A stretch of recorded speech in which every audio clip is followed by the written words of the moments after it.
Good morning my dear student, कैसे हैं आप।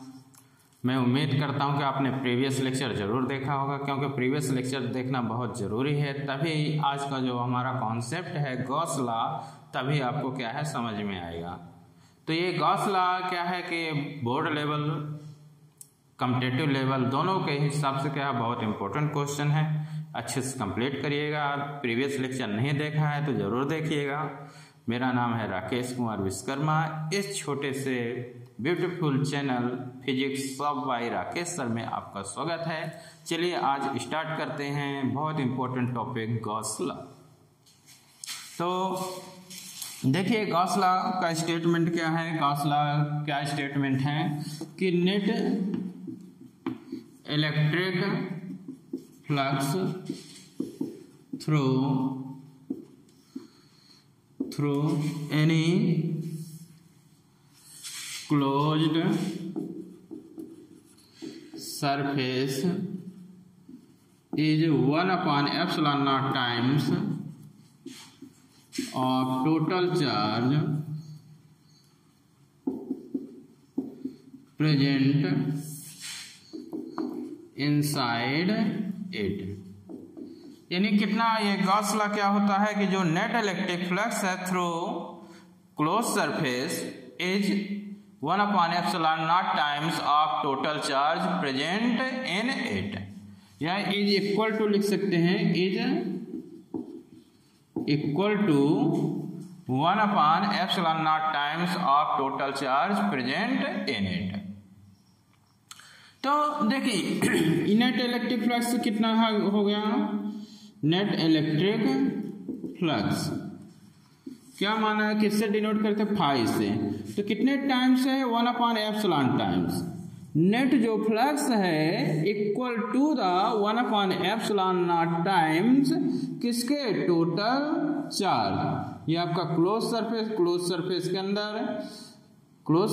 अंदर जो आपका चार्ज है उसके कितने टाइम्स होता है, 1/epsilon naught टाइम्स होता है। स्टेटमेंट क्या है, जो नेट इलेक्ट्रिक फ्लक्स है equal to the 1/epsilon naught times of total charge.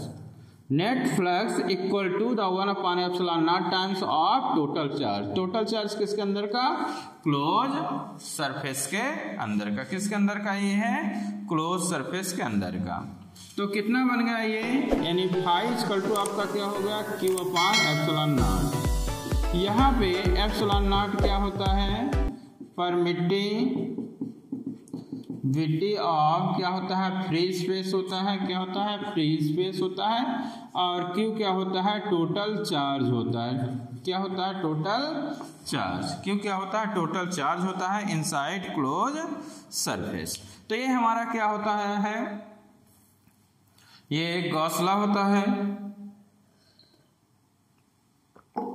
Gauss law में क्या याद रखना है कि जो नेट इलेक्ट्रिक फ्लक्स है equal to the 1/epsilon naught times of total charge. तो ये गॉस लॉ है। गॉस लॉ का प्रूफ है, बता रहे हैं आपको, बताया गया इलेक्ट्रिक फ्लक्स। तो उसी बेसिस में क्या होता है, इसका क्या होता है, प्रूफ होगा। इसके क्या होता है, परपेंडिकुलर होता है। तो एक बार ऐसे समझ लीजिए रफली थोड़ा सा, जैसे ये हमारा प्लस Q चार्ज हो गया और ये आपका क्लोज सरफेस के अंदर रखा हुआ प्लस Q चार्ज। ये इस प्रकार इलेक्ट्रिक फील्ड इधर भी जाएगी, ऐसे भी ये आपका इलेक्ट्रिक फील्ड जाएगा ऐसे, ठीक है। ये आपका इलेक्ट्रिक फील्ड रहेगा, आउटवर्ड होता है प्लस के लिए, माइनस के लिए क्या होता है, इनवर्ड होता है। ये आपका क्या है, इलेक्ट्रिक फ्लक्स ये, और ई क्या है, इलेक्ट्रिक फील्ड्स लाइन। तो आप कहीं पे भी लेंगे, ये एक छोटा सा सरफेस हो गया, इसका एरिया वेक्टर क्या हो गया, ये एरिया वेक्टर हो जाएगा। ये इसका छोटा सरफेस, इसका एरिया वेक्टर ये हो जाएगा। ये एक छोटा सरफेस, इसका एरिया वेक्टर ये हो जाएगा। सरफेस के क्या होता है, परपेंडिकुलर होता है। यानी क्लोज सरफेस के आपको बताया गया कि जो क्लोज सरफेस के आउटवर्ड क्या होता है, एरिया वेक्टर होता है। इसलिए प्रीवियस लेक्चर देखना आपको जरूरी है। ये हो गया, इस प्रकार क्या हो जाएगा, ये सभी में हो जाएगा।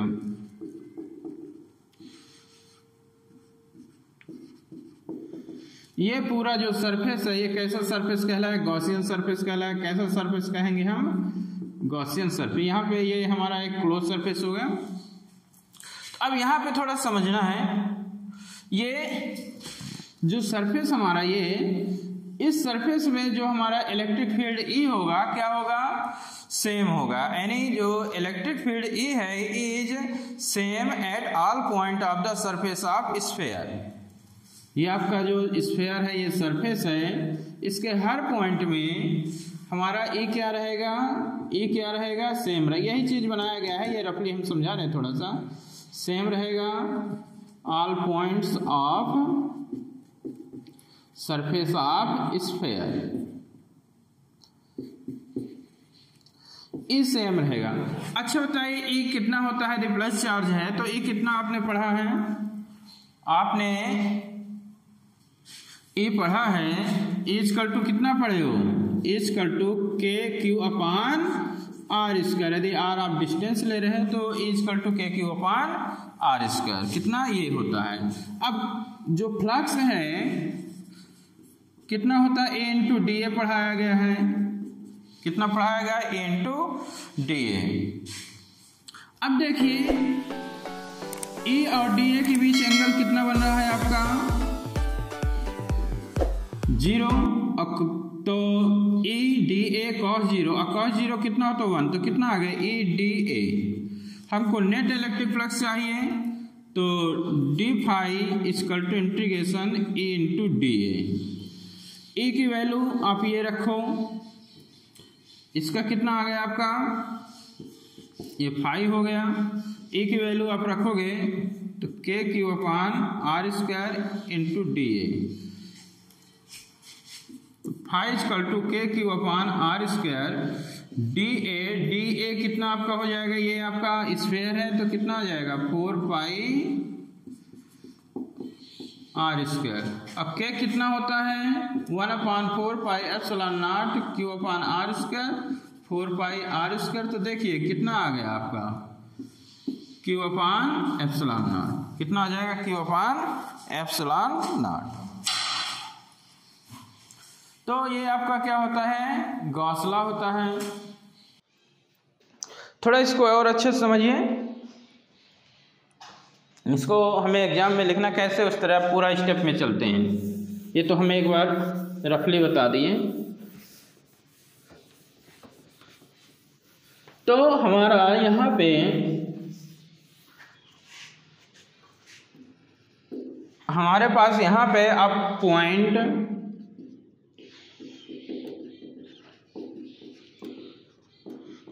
चार्ज कितना है? Plus Q. कहाँ पे प्लेस्ड है? प्लेस्ड एट पॉइंट ओ पे प्लेस्ड है इनसाइड क्लोज्ड सरफेस। किसके अंदर प्लेस्ड है? क्लोज सरफेस के अंदर प्लेस्ड है। अब point P is situated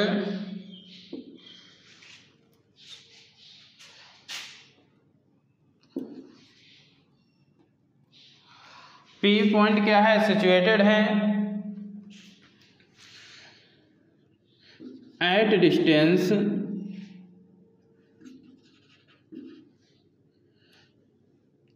R from point O point से कितना पे है? P पॉइंट सिचुएट है। यहाँ पर इलेक्ट्रिक जो फील्ड होगी क्या होगी? सेम होगी। कितना होता है? अभी हमने बताया E इक्वल टू के क्यू अपान आर स्क्वायर, मतलब 1/4 pi epsilon naught Q upon are square. ये इतना क्या होगा? P पॉइंट में हमारा क्या होगा? इलेक्ट्रिक फील्ड होगा। जैसे अभी हमने बताया इलेक्ट्रिक जो फील्ड इंटेंसिटी है E है, जो स्फीयर है स्फीयर के सरफेस पे सेम रहेगा। स्फीयर के सरफेस में क्या रहेगा आपका? सेम रहेगा। तो कितना आएगा? P पॉइंट हमने माना है तो कितना R डिस्टेंस पे, तो कितना है? 1/4 पाई एप्सिलॉन नॉट चार्ज यानी Q लिए हैं Q अपान आर स्क्वायर। ये हो गया, इतना लिख लीजिए। अब हम क्या ले रहे हैं? इलेक्ट्रिक फ्लक्स ले रहे हैं, इलेक्ट्रिक फ्लक्स। अब क्या ले रहे हैं हम? इलेक्ट्रिक फ्लक्स ले रहे हैं। और इलेक्ट्रिक फ्लक्स तो कितना इलेक्ट्रिक फ्लक्स आपने पढ़ा? डी फाई इक्वल टू कितना पढ़े हो? ए इंटू डी ए पढ़े हैं। तो कितना हो जाएगा ये?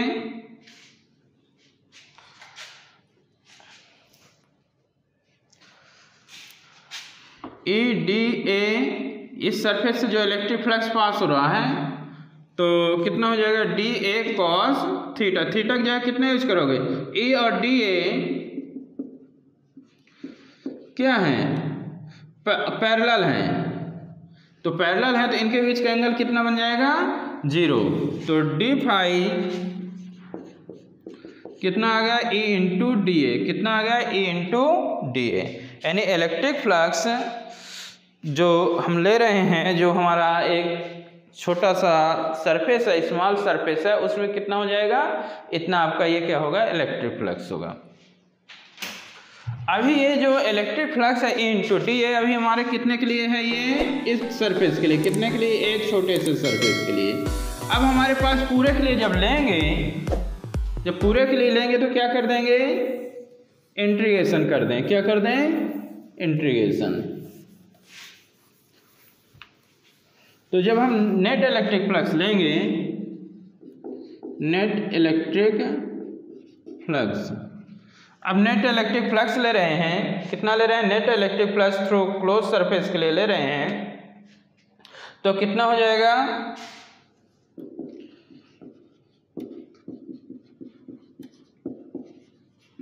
पूरा जो हमारा सरफेस है उस पूरे सरफेस के लिए ले रहे हैं तो कितना हो जाएगा? यानी इंटीग्रेशन क्या कर देंगे? इंटीग्रेशन कर देंगे इंटू डी ए। यहाँ ऐसे ये सर्किल लगा दिए तो इसका मतलब क्लोज हो गया, ऐसा मतलब सरफेस इन क्लोज सरफेस। ना भी लगाओगे तो भी चल जाएगा। ए की वैल्यू आप फर्स्ट से ला लो, डी फाई का फाई हो गया। ए की वैल्यू फर्स्ट से आप लगा दिए तो 1/4 pi epsilon naught q upon r square into D A.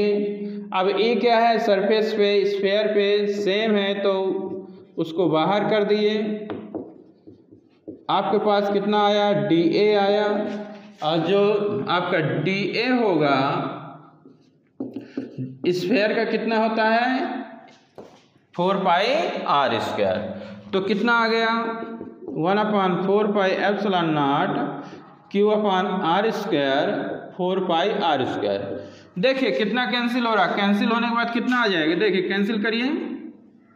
4 pi cancel, r square cancel, तो क्यू अपॉन कितना आ गया? एप्सिलॉन नॉट आ गया। कितना आ गया? Q upon epsilon naught. तो ये आपका क्या होता है? गॉस थ्योरम होता है। ये बहुत इंपॉर्टेंट है। क्यू अपॉन कितना आ गया? एप्सिलॉन नॉट आ गया। ये गॉस थ्योरम होती है जो बोर्ड लेवल पे क्या है? बहुत बहुत इंपॉर्टेंट है। अब हम ये ले रहे हैं कि हमारा ये अभी तो इनसाइड था, ये प्रूफ हो गया, यहाँ से प्रूफ हो गया, ये गॉस लॉ होता है, ये प्रूफ हो गया। बहुत इंपॉर्टेंट है, ऐसे एग्जाम में लिखना जैसे हमने बताया है। अब हम ये ले रहे हैं कि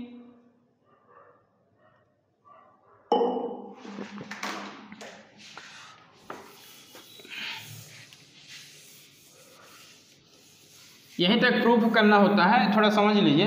अब यहाँ पे बहुत सारे चार्ज है, नहीं कि मान लिए क्या मान लिए कि Q1 Q2 सो ऑन है। तो जो फाई इक्वल टू होगा, जब क्लोज सरफेस में बहुत सारे चार्ज होंगे तो सभी को, क्योंकि डेफिनेशन क्या कहती है? टोटल चार्ज अपॉन क्या होता है? Epsilon not. क्या होता है? Total charge upon epsilon naught. तो जितने भी आप इसके अंदर चार्ज होंगे सभी को क्या कर देना? प्लस, यानी Q1 Q2 Q3 जितने भी चार्ज हों सबको प्लस कर दो। क्या कर दोगे? अपॉन में एप्सिलॉन नॉट। यानी क्लोज सरफेस के अंदर Q1 Q2 Q3 जितने भी चार्ज प्लेस हों सभी को क्या कर देना है? कुल मिला के सम कर देना है। और सम कर दोगे और क्या कर दोगे? एप्सिलॉन नॉट अपॉन में आ जाएगा। बाहर है, यदि ये Q3 बाहर है तो इसको काउंट नहीं करोगे। Q3 बाहर है तो उसको काउंट नहीं करोगे, यानी Q1 Q2 Q3 इसके अंदर जो रहेगा वो कितना? इतना आ जाएगा, यानी प्लस कर दोगे जितने भी चार्ज होंगे और डिवाइड कर दोगे एप्सिलॉन नॉट से। यदि कोई भी चार्ज बाहर है, यानी क्लोज सरफेस है, ये आपका क्लोज सरफेस है, अब क्लोज सरफेस के अंदर ये चार्ज बाहर है। जब बाहर है तो इस प्रकार इलेक्ट्रिक फील्ड ये ऐसे पास होगी है। तो अब देखिए कितनी इंटर कर रही है, 3 1 2 3 इंटर भी कर रही है और 3 क्या हो रही है, बाहर भी इलेक्ट्रिक फील्ड लाइंस बाहर निकल रही है। जितनी इंटर कर रही है उतनी बाहर निकल रही है, तो जो नेट फ्लक्स हो जाएगा, जितने इंटर कर रहे उतने ही बाहर निकल रहे, तो नेट फ्लक्स कितना हो जाएगा, 0 हो जाएगा। नेट फ्लक्स कितना हो जाएगा, 0, जितने इंटर करे और जितने बाहर निकले। बट आपको ध्यान देना है कि यदि अंदर जो प्रेजेंट है चार्ज, तो उनका सम करके एप्सिलॉन नॉट से डिवाइड कर दोगे। और डाइपोल के लिए आपका यदि डाइपोल है, ये डाइपोल हो गया, ये प्लस हो गया और ये माइनस हो गया, तो इसका कितना आ जाएगा, जितने ये इस प्रकार ऐसे बाहर निकलेंगे ये वो उसी प्रकार है, और ऐसे क्या होंगे, इंटर होंगे। इसमें भी क्या कितना आ जाएगा, इसका भी नेट फ्लक्स कितना आ जाएगा आपका, 0 आ जाएगा। नेट फ्लक्स क्या हो जाएगा, 0। यानी डाइपोल इन क्लोज सरफेस, उसका भी नेट जो इलेक्ट्रिक फ्लक्स होता है वो कितना होता है, 0 होता है। कितना होगा, 0, यदि प्लस और माइनस है। डाइपोल किससे बन के बना होता, कैसे बना होता है, positive charge and negative charge. Dipole हमारा प्लस एंड माइनस के चार्ज से मिलके क्या होता है, बना होता है। अब इसमें थोड़ा सा समझिए,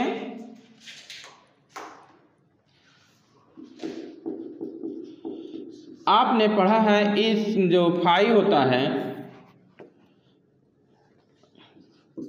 phi equal to A into A होता है, ठीक है। अब यदि ये phi equal to A into 4 pi are square, यानी यदि आपका एरिया डी ए कितना है, 4 पाई आर स्क्वायर है, तो इतना आपका हो जाएगा। अब यदि जो स्फीयर है, आर की जगह हम कितना कर दें, r/2 कर दें, कितना कर दें, r/2, तो phi equal to A into 4 pi, r की जगह r/2 रखो तो आर स्क्वायर अपान कितना आ जाएगा, 4 आ जाएगा। तो कितना आ जाएगा, ये कैंसिल हुआ, तो फाई इक्वल टू कितना आ गया, ए इंटू पाई आर स्क्वायर, इतना आ जाएगा। और ए जो होता है, ए की वैल्यू कितनी होती है, ए इक्वल टू कितना होता है, 1/4 pi epsilon naught Q upon are square. तो phi equal to 1/4 pi epsilon naught Q upon are square into pi are square, तो कितना, आर स्क्वायर ये कैंसिल, पाई भी कैंसिल, तो कितना आ गया आपका, क्यू अपान एप्सिलॉन नॉट, कितना आ गया, क्यू अपान एप्सिलॉन नॉट। यानी flux through close surface does not depend on size of close surface, इतना आ जाएगा। यदि आप 2r कर दो, कितना कर दो, इसी में ये हो गया, इसी को हम क्या किए देते हैं, यानी phi equal to A into D A है, यानी A into 4 pi are square जैसे होता है स्क्वायर के लिए, तो आर की जगह हम कितना कर रहे हैं, 2r, डबल कर रहे हैं, कितना कर रहे हैं, डबल कर रहे हैं। और ए की वैल्यू तो पता ही है, 1/4 pi epsilon naught Q upon are square E हो गया, और ये 4 पाई आर की जगह कितना रख दोगे, 2r का स्क्वायर, और इस r की जगह भी, इस r की जगह भी कितना रखना पड़ेगा, 2r, कितना रखना पड़ेगा, 2r। तो कितना आ जाएगा, देखिए ये कट गया, 4 पाई से 4 पाई कट गया, कितना आ गया, क्यू अपान एप्सिलॉन नॉट। यानी जो नेट फ्लक्स है, net flux through close surface does not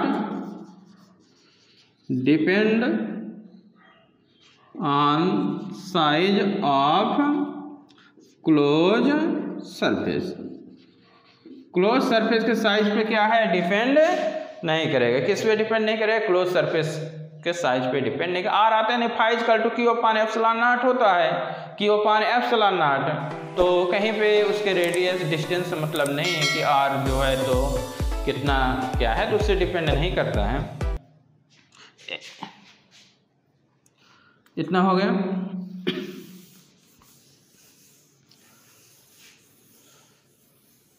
और समझना है थोड़ा सा, और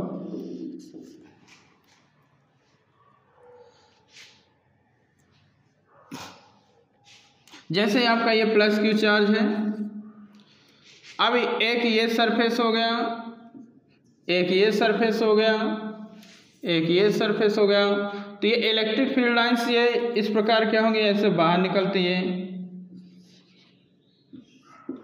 क्या होती हैं, ऐसे बाहर निकलती हैं। तो यहाँ पे अब देख रहे हैं कि यहाँ पे जितने देखिए जितने भी सरफेस है, जैसे S1 S2 S3, जितने भी सरफेस हैं सभी सरफेस से क्या है, इलेक्ट्रिक फ्लक्स यानी क्या है, अलग अलग है क्या, इलेक्ट्रिक फील्ड लाइन या इलेक्ट्रिक फ्लक्स सेम है, सभी से क्या हो रही हैं, सभी से सेम बाहर निकल रही हैं। जब सभी से सेम इलेक्ट्रिक फील्ड लाइन्स यानी सभी से सेम इलेक्ट्रिक फ्लक्स बाहर निकल रही हैं, तो जितने इलेक्ट्रिक फील्ड लाइन से क्या है S1 से पास हो रही हैं, उतने ही S2 से और उतने ही S3 से। तो जो फ्लक्स होगा, इलेक्ट्रिक जो फ्लक्स होगा S1 S2 और S3 तीनों के लिए कितना आ जाएगा आपको, वही Q अपान एप्सिलॉन नॉट। तीनों सरफेस के लिए क्या होगा, सेम होगा, यानी इट डिपेंड्स ओनली किस पे डिपेंड करेगा, जो क्लोज सरफेस के अंदर जो चार्ज होगा, चार्ज पे डिपेंड करेगा। कितने भी सरफेस हों सबसे में कितना नेट फ्लक्स होगा, Q अपान एप्सिलॉन नॉट ही होगा।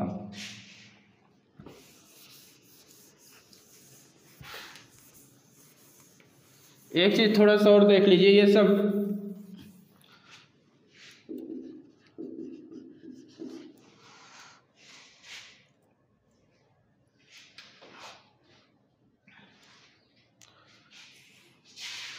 देखिए, जैसे ये इस प्रकार है, यानी क्लोज सरफेस पे डिपेंड करेगा ये, ठीक है।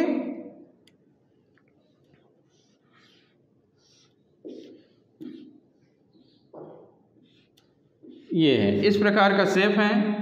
अब ये कैसा सरफेस है आपका, क्लोज सरफेस है, और इसके अंदर कितना चार्ज है, Q है, तो कितना फ्लक्स आपका आएगा, Q अपान एप्सिलॉन नॉट। कितना आएगा ये, Q अपान एप्सिलॉन नॉट, यानी जो फाई है नेट फ्लक्स है, शेप पे डिपेंड नहीं करेगा, क्लोज सरफेस के शेप पे डिपेंड नहीं करेगा, ठीक है। आप कह रहे इस प्रकार का शेप है, कितना चार्ज प्रेजेंट है, Q है, तो नेट फ्लक्स कितना हो जाएगा, Q अपान एप्सिलॉन नॉट हो जाएगा। यदि आपका इस प्रकार का शेप है और Q चार्ज है, तो कितना हो जाएगा, Q अपान एप्सिलॉन नॉट। मतलब कि जो नेट इलेक्ट्रिक फ्लक्स है शेप पे डिपेंड नहीं करता है, साइज पे डिपेंड नहीं करता था, और शेप पे भी डिपेंड नहीं करेगा। यानी नेट इलेक्ट्रिक जो फ्लक्स है किस पे, शेप पे डिपेंड नहीं करेगा। तो ये आपका क्या था, गॉस लॉ था।